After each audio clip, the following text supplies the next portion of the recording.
यवतमाळात भगवान परशुराम जन्मोत्सव थाटात भव्य शोभायात्रेने शहर दुमदुमले। अक्षय तृतीया आणि भगवान परशुराम जयंतीनिमित्त यवतमाळ शहरात ब्राह्मण समाजाच्या वतीने भव्य आणि उत्साहपूर्ण शोभायात्रा काढण्यात आली। या शोभायात्रेत समाजातील सर्व घटक मोठ्या संख्येने सहभागी झाले होते। अखिल भारतीय ब्राह्मण महासंघ जिल्हा यवतमाळ यांच्या वतीने आयोजित 3 दिवसीय भगवान परशुराम जन्मोत्सव पारंपरिक थाटात आणि उत्साहात साजरा करण्यात आला। स्वातंत्र्यवीर सावरकर चौक येथून स्थानिक आमदार बाळासाहेब मांगुळकर यांच्या हस्ते भगवा झेंडा दाखवून शोभायात्रेची सुरुवात करण्यात आली। यावेळी प्रदेश उपाध्यक्ष कुलभूषण तिवारी, ज्येष्ठ कार्यकर्ते रामजीलाल शर्मा, अवधूतवाडी पोलीस ठाण्याचे उपनिरीक्षक प्रमोद पवार तसेच जिल्हाध्यक्ष संजीवकुमार जोशी यांच्या हस्ते भगवान परशुरामांचे पूजन करण्यात आले। विविध स्पर्धांमध्ये सहभागी झालेल्या बालकलाकार आणि महिलांना मान्यवरांच्या हस्ते प्रमाणपत्रांचे वितरणही करण्यात आले। शोभायात्रेत पारंपरिक वेशभूषेतील महिला पुरुष, फेटेधारी युवक-युवती तसेच बालकलाकार मोठ्या उत्साहात सहभागी झाले होते।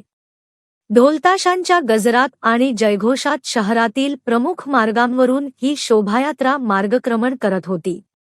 दरम्यान औदार्य परिवाराच्या वतीने शोभायात्रेचे भव्य स्वागत करण्यात आले। भाविक भक्तांसाठी थंड पाणी व जीरा कोल्ड्रिंकचे वाटप करण्यात आले। तसेच आरती करून फुलांची उधळण करत सहभागींचे स्वागत करण्यात आले। ही शोभायात्रा महिला विद्यालय परिसरातील महादेव मंदिर येथे संपन्न झाली। येथे भगवान परशुरामांची महाआरती आणि महाप्रसादाचे आयोजन करण्यात आले। यासह 3 दिवसीय जन्मोत्सव सोहळ्याची सांगता करण्यात आली। या कार्यक्रमाच्या यशस्वी आयोजनासाठी अखिल भारतीय ब्राह्मण महासंघ, युवा ब्राह्मण संघ, सखी ब्राह्मण महिला आघाडी, समर्थ ब्राह्मण मंडळ, राजस्थानी ब्राह्मण समाज तसेच उत्तर भारतीय ब्राह्मण मंडळ यांच्या पदाधिकाऱ्यांनी विशेष परिश्रम घेतले।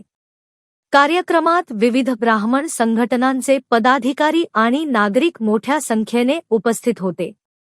अक्षय तृतीया आणि सोबतच भगवान परशुरामांचा जन्मोत्सव आहे।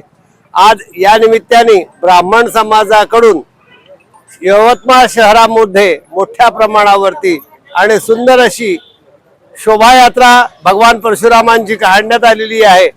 ज्या परशुराम यात्रेमध्ये समस्त समाज बांधव एकत्रित आहे आणि या शहराच्या विविध मार्गातून ही शोभायात्रा निघून महादेव मंदिर जवळ असलेल्या महिला समाजाच्या प्रांगणामध्ये याचं समापन होईल व त्या ठिकाणी याचं महाप्रसादाने समापन होईल। भगवान परशुराम जे आहे हे रेणुका मातेचे चिरंजीव आहेत आणि जे चिरंजीव सप्त चिरंजीव आहे त्यामधले एक आहेत। याकरता आज त्यांचा जन्मोत्सव अक्षय तृतीयेनिमित्त यवतमाळ शहरात साजरा होत आहे। आम्ही औदार्य परिवार त्या शोभायात्रेचं स्वागत करीत आहोत। जय परशुराम। स्वागत जे आहे येणाऱ्या सगळ्या भाविक भक्तांना थंड पाण्याचं किंवा थंड पेयाचं दान देऊन आणि आजच्या अक्षय तृतीयेला आपल्या पितरांचं स्मरण ठेवून आज आम्ही समस्त बांधवांना शहरवासियांना थंड पेय या निमित्ताने प्रदान करत आहोत।